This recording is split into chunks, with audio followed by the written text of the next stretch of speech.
Good morning, everybody. Thanks for coming. Luckily, the rain has been holding off.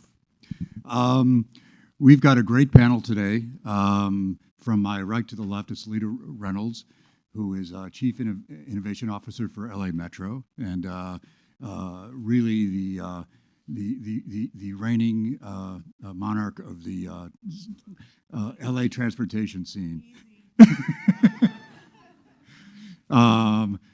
Not she doesn't have monarchical powers, but but she's got the overview.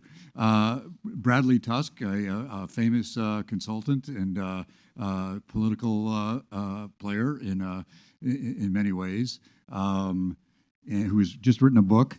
Obviously, in hindsight, I've got an advance copy, but the book went on sale last week. It's a fascinating read about. Well, I'll let you look into it, but it really nails politics and yeah, it's a novel. It's a novel. Yeah. Keep that in mind. Yeah. Although I want to ask you a question or two in a bit because there's a few phrases in here that I want to see whether you agree with in real life. Okay.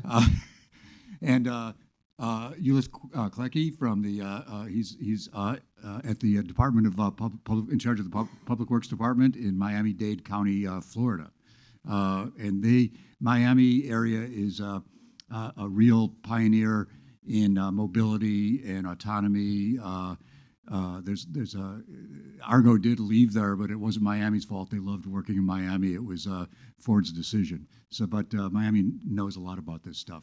So, just to get started, there's a lot of tension between public and private interests, and I wonder. Bradley's book is called Obvious in Hindsight.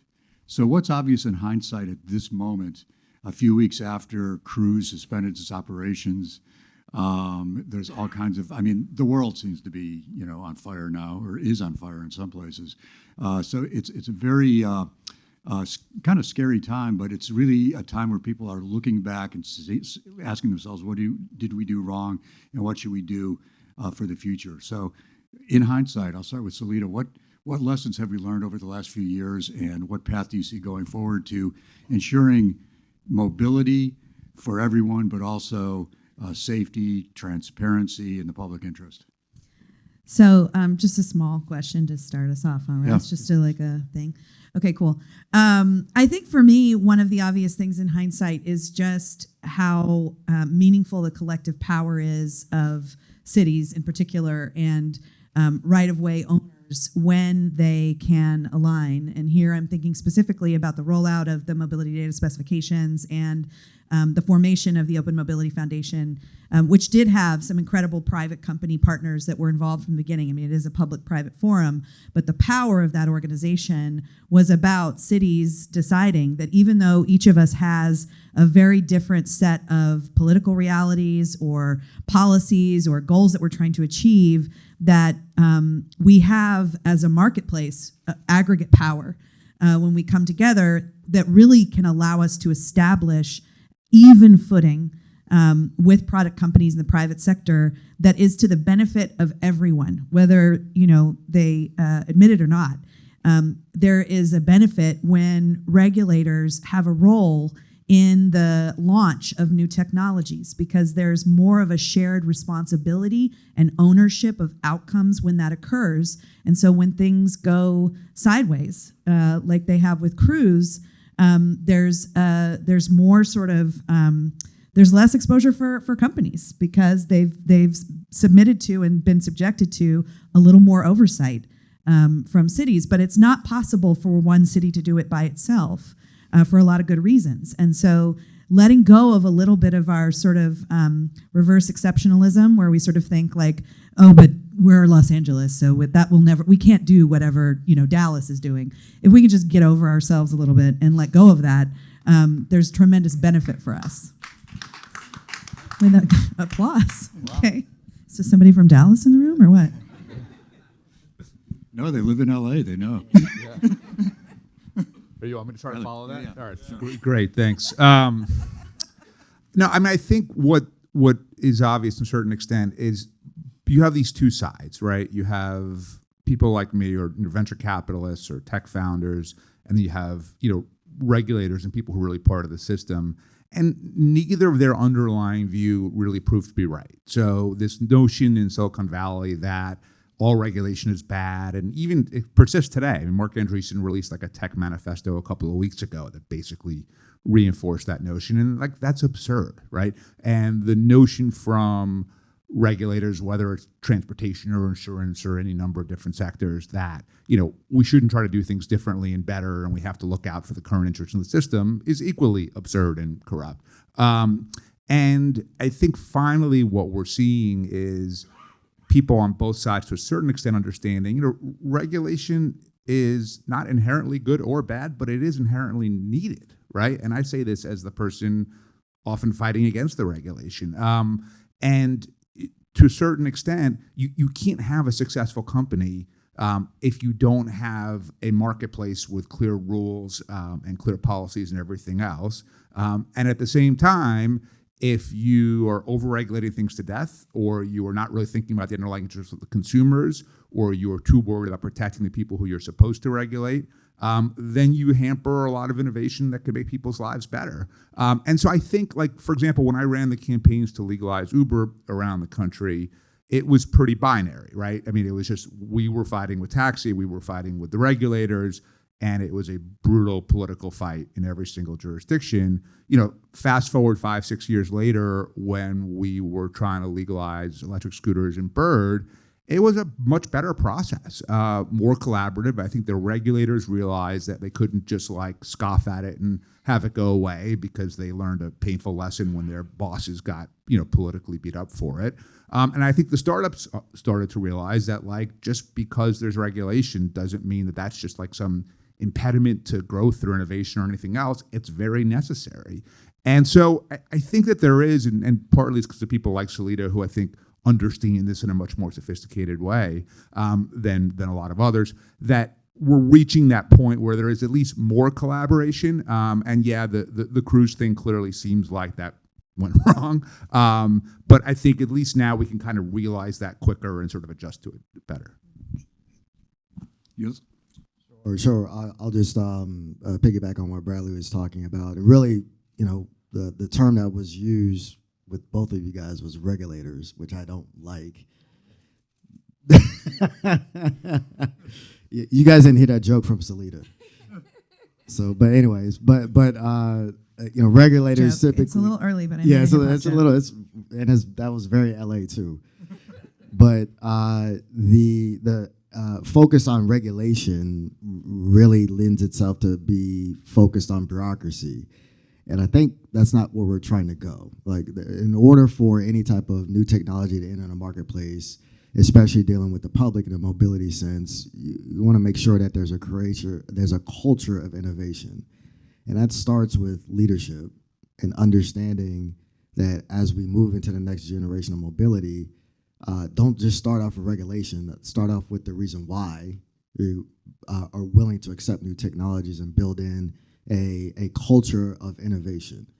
And from my experience of where I've been several different municipalities and locations and cities, is that a lot of times we get driven by the private industry instead of stepping back and being non-bureaucratic, but showing a leadership role and creating a culture of innovation and establish a plan that then you can understand how you can clearly articulate what the outcomes that you want to achieve and serving the public. And that's the responsibility of a lot of us that are in the transit spaces. Our job is to be a mobility provider and making sure that everybody has the opportunity to get to where they need to go, regardless of the mode that they choose. The technology piece is an aspect of that and a component of it, but that's only going to be beneficial unless you create this culture of innovation that's led in a manner where you're accepting of new ideas, and therefore the regulation could be developed to make sure that there's balance with the safety aspect, right-of-way aspects and the like for the general public, but also to make an environment that would be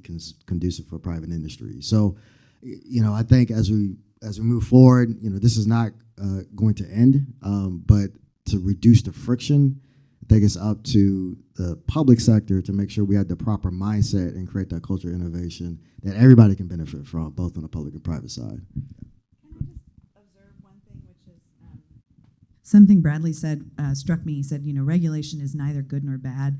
And it made me think that that's kind of the same thing that people say about technology, right? That it's somehow it's this neutral thing.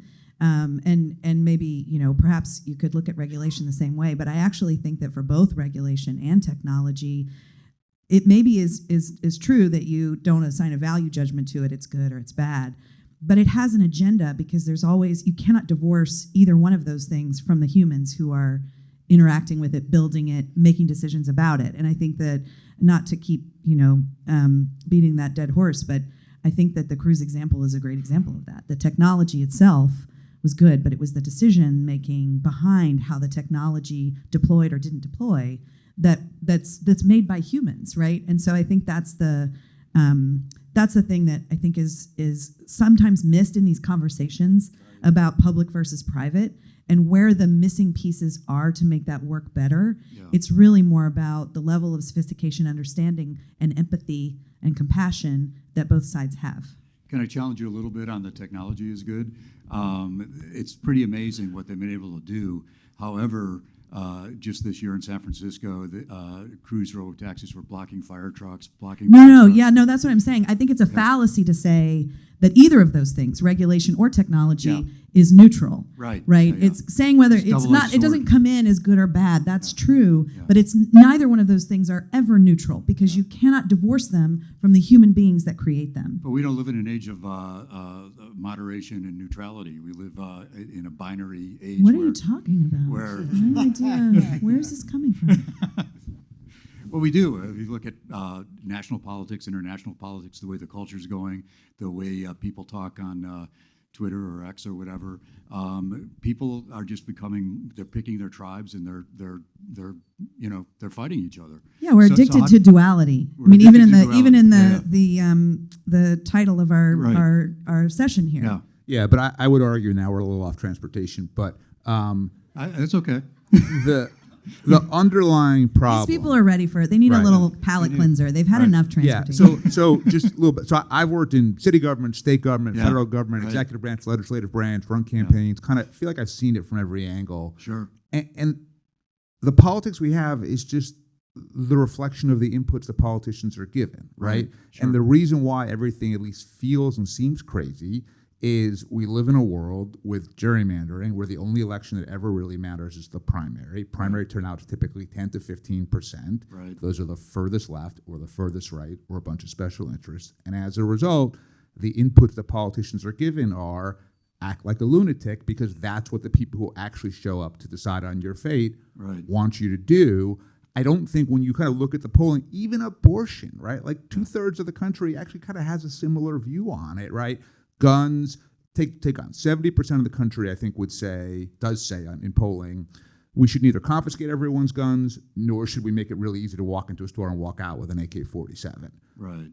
But the 15% who say no one should have a gun, they vote in Democratic primaries. And the 15% say everyone should be armed at all times, they vote in Republican primaries. Right. And as a result, I mean, I think it actually, ironically, is a technology problem. So I've been out of my foundation trying to make mobile voting happen, where people can vote in elections on their phones. So we're about to release new technology in Q1 that will be free and open source for anyone to use, that will hopefully provide really secure mobile voting, because I think most people are actually not that far apart from each other in their views, but because they don't exercise their right to vote, and it's not unreasonable. Like, someone doesn't want to miss taking their kid to school on a Tuesday to vote in a state Senate primary or whatever it is. But if we made it easier for them, and you could get turnout from, say, 12 to 36% or wherever it is, you'd start to see, I think, both more sensible politicians and sensible policies, simply because all they want to do is get reelected, and they'll have to adapt to that. So let me wrap that directly back into transportation with the public-private partnership. If you're in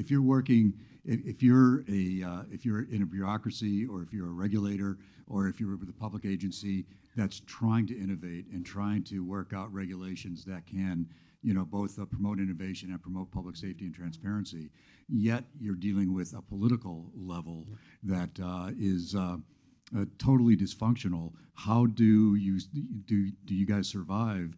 And what advice do you give to others to survive in that kind of a political climate? Yeah, I haven't figured that out yet. So I do think that part of what the responsibility of agencies and the like is to help try to at least educate your local politicians on not only the technology, the new ideas that they probably get fed consistently through a variety of different sources, but how does this relate to a goal that either administration or that elected official might have with respect to mobility? Right. So it's a difficult balancing act because you have so many headwinds and pressures to be able to get everybody on the same page. And that's why I go back to there has to be some type of governance or structure around accepting innovation. And if you don't have that, you create this environment purposefully of dysfunction. And that way you can have people come into a marketplace with not enough oversight, not enough eyes on the operation, and they can run carte blanche. And so, we're on the public sector side, we're often behind. But the efforts that Seleta has done, compiling organizations like OMF, putting together other cities and the like to collectively collaborate so we can learn from each other and protect ourselves against when we're going to get those pressures, either politically or from the industry, is probably the first step. It's always going to be difficult, but if you don't have that structure, you're just going to make it more difficult to be able to actually achieve a goal. Do you find Miami-Dade is better at that than, I mean, I know you're in the current job and you can't really be totally upfront. Yeah, no, Miami-Dade is fantastic. Put it this way, how does Miami-Dade, when it does it right, how does it do it right? Well, one, I think the Miami-Dade and the South Florida region has always been acceptive of new things, and new innovation. I do think that we definitely have also in our department, within the mayor's administration, and like a keen focus on creating and funding new innovation, which is important. And so in Miami-Dade, we have the city of Miami, but we also have 33 other municipalities as well. Everybody talks about the city of Miami as a focus, but that tends to proliferate itself out to the other counties. So I think, again, it starts off with that culture, having the right political leadership who's accepting of that puts demands on agencies like mine to figure out ways to identify new mobility services and technology, and then having a capable staff to be able to lead those conversations. And on the public sector side, I'm in the transportation department, but working with our state partners, the Florida Department of Transportation, working with our transportation planning organization, is extremely important, and it's got to be a collaborative effort even on the public sector side, so we're all on the same page. Cool. Seleta, and then yeah, I was just going to say one of the challenges that we have, transportation is a technical field, and a lot of people that come up in departments of transportation, they're trained as engineers or planners, and in those, when they get trained to be objective, and that quantitative data is what you have to rely on, and specifications, and all of those kinds of things, and it kind of trains out of you the strategist, the organizer, or the storyteller. And I think that those three pillars are the ones that I leaned on most heavily, both in the city of San Francisco and in Los Angeles, to try and move things forward. Seeing myself as an organizer of other cities, the OMF is fantastic.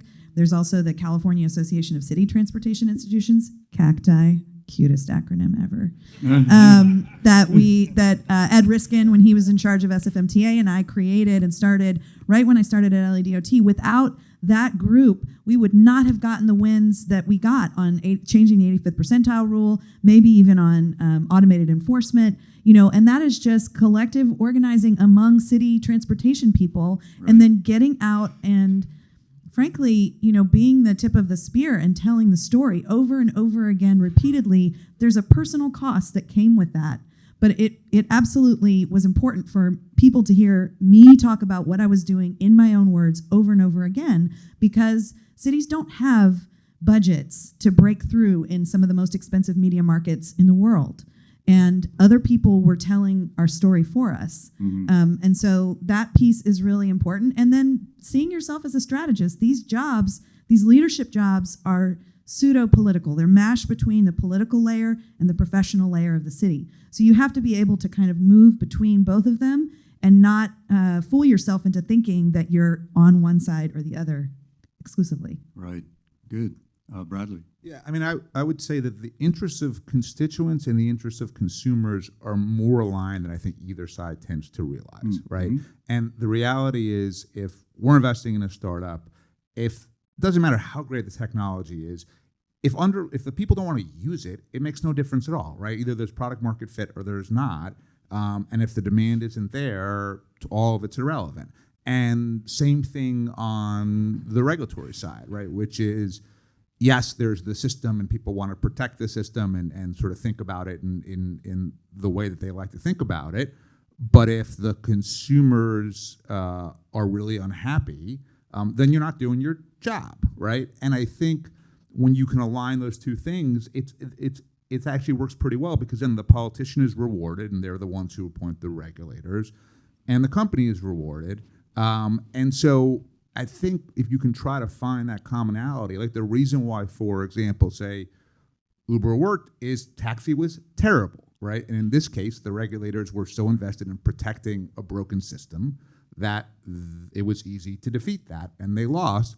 But then, for example, bring up Bird again. Like in Bird, we don't have Bird in Manhattan, and we shouldn't, right? Because it would be crazy, And in that case, the interest of the consumers and the interest of constituents were in that, aligns much more towards safety. So I kind of think, I know that, having worked in government a lot, regulators, for better and for worse, try to be apolitical to a certain extent, and it's good in a way, but it also means that they don't necessarily their constituency and their stakeholders are like other bureaucrats and advocacy groups and whoever, and they kind of rarely gets through to that sort of core, the voter, the constituent, whatever it is. And the more that both sides can sort of keep reminding themselves, if we're solving for the needs of the actual people out there, then we can find commonality. And if we're not, this is all probably a waste of time anyway. Yeah. Absolutely. Well, so I just The I Empire just Strikes think- Back. Easy. I'm on the side of light over here.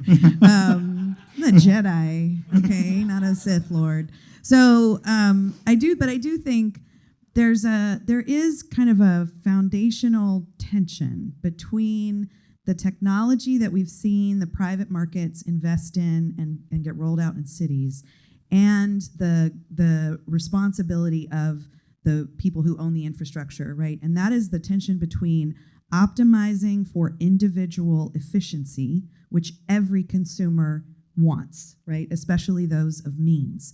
They want to be able to have something on demand whenever and wherever, whether that's ordering something to be delivered to their home or getting a car to come pick them up.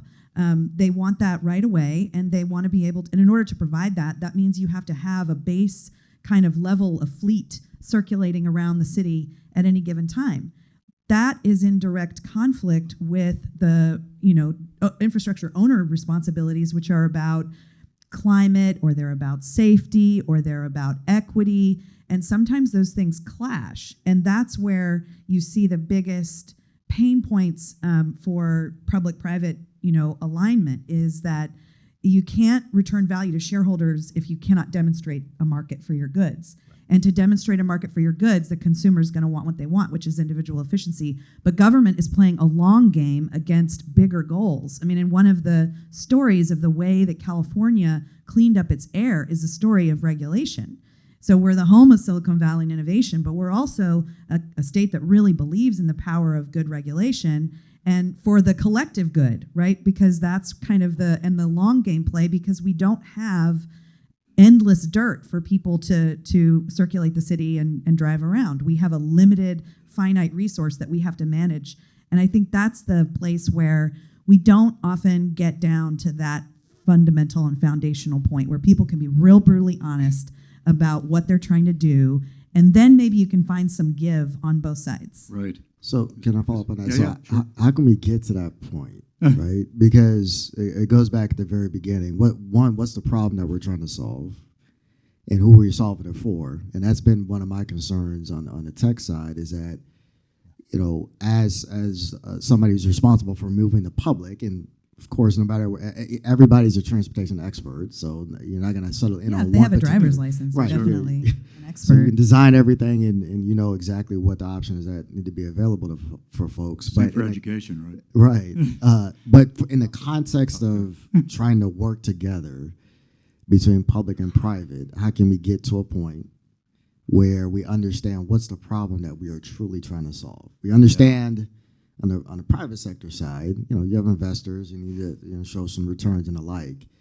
But where this starts is with the infrastructure, the right of way, and the asset owner, which is a municipality for the most part. And so, I guess I'm throwing this out. Like, what do we think is the best way to entertain that conversation from the outset? Well, but there's even a more underlying philosophical question, right? So Seleta speaks of this as, in my view, the government is this sort of independent entity that owns the land and the right-of-ways and the air and the streets, and it must be compensated for the use of them, right? And I would argue the government is purely a creature facilitated by the taxpayers to do their bidding. You know, they work for us, not the other way around. And if it were not for private industry creating wealth and jobs and paying taxes, the bureaucrats can't get their salaries paid for. So I think there is this underlying question of, like, is this something that is the public is almost this independent entity that has to sort of control and be compensated for its thoroughfares and everything else? Or is it, this is the people's land, and the regulators and the government's job is to facilitate whatever is best for the people, even if sometimes that's not how they would like the world to be. And I think that's kind of binary. a little bit, yeah. I mean, look, and I've been on the regulatory side a lot of this, so you know, I do think it's a problem. I remember when I was deputy governor in Illinois, the guy that ran the tollway system, Jack Hartman, kept talking about it. He kept saying "my roads," and I was like, Jack, they're not your roads, right? You're a government. Your salary is paid for because other people work and pay taxes, and that it facilitates you to get a salary and health care. You don't own anything, right? And I think, on one hand, I like that he sort of cared enough, but it was a problem. I grew up in Chicago on the south side. Yeah. At least when I was growing up, that person did own the toll roads. Yeah, fair enough. Chicago is always a unique, yes. But I do think that there's and I just think it's ultimately a cultural problem on both sides. So like Seleta, I don't know if it was backstage or out here, but talking about kind of the cultural problems at Cruise. And if the culture doesn't have any respect for the role of regulators and government and everything else, it's not going to work, right? And if the culture of Elon Musk. Yeah, no, I think until it doesn't. Well, it has been working. Yeah. Well, it works in a way, right? But it also doesn't. Like, I mean, I would say he's kind of been a policy failure when it comes to autonomous vehicle regulation and legislation. Like, it has not advanced particularly quickly. And if he is the driving force behind it, I would argue he has failed. He did sell a lot of blowtorches, though. Sorry. Yes. He's the driving force behind lifting the stock price. That's what Tesla, that's the product of Tesla, is the stock price. Yes. I mean, they make some electric cars that, you know, are fun to drive. Good cars, no question. Yeah.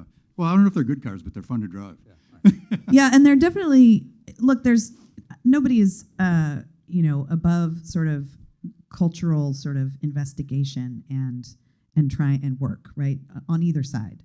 And I think that, that is a very overlooked part of, startup culture, but also government culture and public agency culture is really sort of, what is it? What does it mean? What are we really here to do? We don't own things. We are stewards of them. But we do have certain powers. We're investors, and we're regulators, and we're operators. And we should also be organizers, I would argue.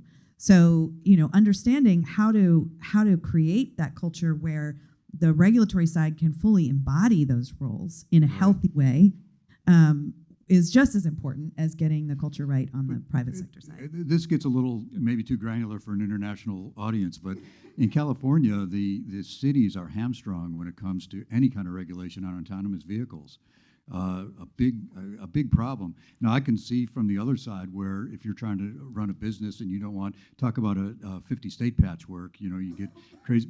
But there's there's cities just don't have control over these things, and they're in charge of running the city. They're in charge of the transportation in the city. So how do you deal with that? And they're responsible for the negative externalities. Exactly. Right? Yeah. You know, when Uber and Lyft arrive in cities repeatedly, you know, the research is the air quality gets worse, there's more crashes, and there's Right. more congestion. Right. Right? And who gets the phone calls about those problems? It's not Uber and Lyft, right? It is the agency that's responsible. But that's true writ large, right? Yeah. Transportation bears the burden for policy failures across the board, right? Look at our housing and land use mismatch that leads to congestion. Right. That means that when the 10 freeway goes down, it is a catastrophic event for thousands of people, Yeah. right? But transportation is where it comes home to roost. Yeah. And so I think, you know, I don't have any simple answers for that other than to say, you know, you have to be doing the work. You can't just throw up your hands and say, well, I'm preempted, so I'm just not even going to worry about that problem. Sure.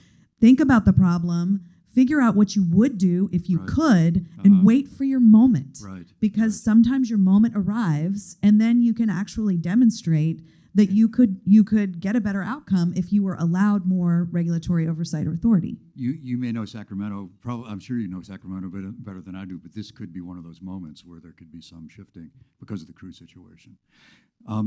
We could do this for another hour, and I think everybody would be entertained. This is fun, but we got a few minutes for questions. So who's got a question? I can't really see. So if the people, over here. Can we get a mic right down? This guy here, this fellow here. So I want to just announce the formation of the Seleta Reynolds fan club. Also, very interesting perspectives, but I want to know if, for Seleta perhaps, if you think that cities are not ambitious enough. So I'm from Denmark, and government has set very high ambitions, and as stewards rather than the owners, and everybody in Denmark has healthcare, everybody can ride their bikes safely, public transportation, a bunch of other things. And if the conversation is about what's going on in Dallas, well, I certainly don't think that's ambitious enough. But we sent people to the moon, and I tell my kids this: I can have all the LPs that I ever own, because that's how old I am, in my pocket.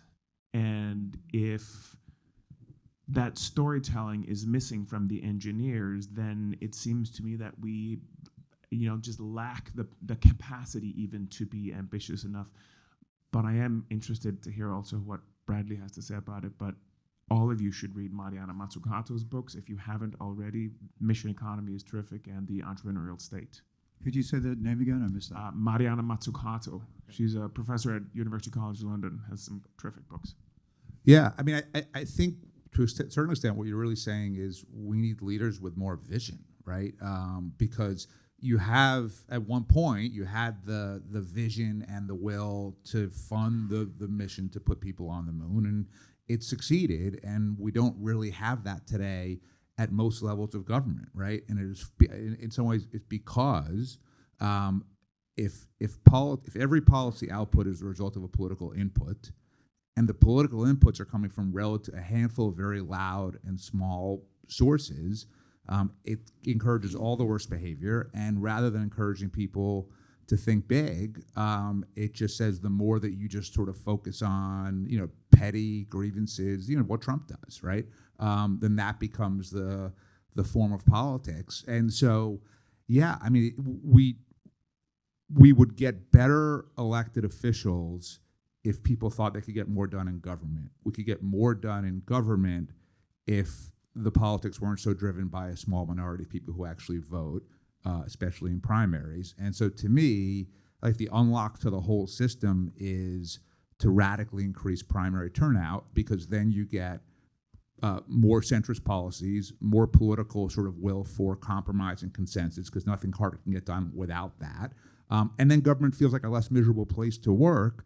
And so more talented people say, you know what, I'm going to take a shot and do this. Or, by the way, forget about run for office. Just like when I worked for Mike Bloomberg at City Hall in New York, the reason why Mike was an effective mayor was effectively he said, I'm going to hire the most talented people I can get, and I'm going to make them hire the most talented people they can get, and I'm going to let everyone do their jobs. And thousands of people, like the people in this room, showed up in city government, and it was really successful, mainly because of that, not because Mike himself was sitting there directing everything. And the reason why New York's a mess today is we have a mayor who has no ability to recognize or attract talent. I won't put Seleta on the record here, but her counterpart in wait. New York. Before we go there, my Danish friend, what income tax do you pay? I think income tax starts around 50%, but no. Whoa! Time out. He said 50. You said 50, Yes, right? 50. Oh, and so 25% sales tax. Okay, 25% sales tax. So I just want to point out something else about the places that repeatedly come back to us as the happiest populations on Earth, and in Northern Europe. Yeah, I get it. And that is one of the reasons is that they have not starved their institutions, right? They have funded them properly. They have used that money. They're federalists. They've got a much stronger federalism than we ever will in the United States. And I'm not suggesting that we shouldn't. I mean, I love the United States of America. And I'm not also not suggesting 50% income tax. Do not tweet that. But I will just say, there's something to be said. Bradley's saying, people would come back to government if we just had leaders with more vision, and that may be true. I mean, I certainly felt that when I worked for Mayor Garcetti, that and he had a very similar approach. You bring in good people and you let them run, and that was a really powerful gift to leaders that were running departments. Those same departments now have vacancy rates upwards of 25%. And even if they were fully staffed, they're still probably about 30 to 40% under what they should be to do what they're being asked to do. So I think part of restoring faith in government also has to be funding government, reinvesting in government, and really believing more in government, which comes back to Bradley's point about leaders with vision that can inspire that faith in government, because it's completely gone. There is no trust or love for government in the United States right now, and that is a feature and not a bug of one party's solution, is to starve institutions, and it has been for decades. We have time for one more question. Sorry. No, I was just going to say all of that requires political will, which in this environment, sometimes that's a huge risk, no matter where you are. Yep. One more question. Anybody? I can't really see. Oh, there's someone in the very back. Yeah. I can shout it. Sure. Yeah, we can hear you. Okay, thank you very much. It's been a great panel.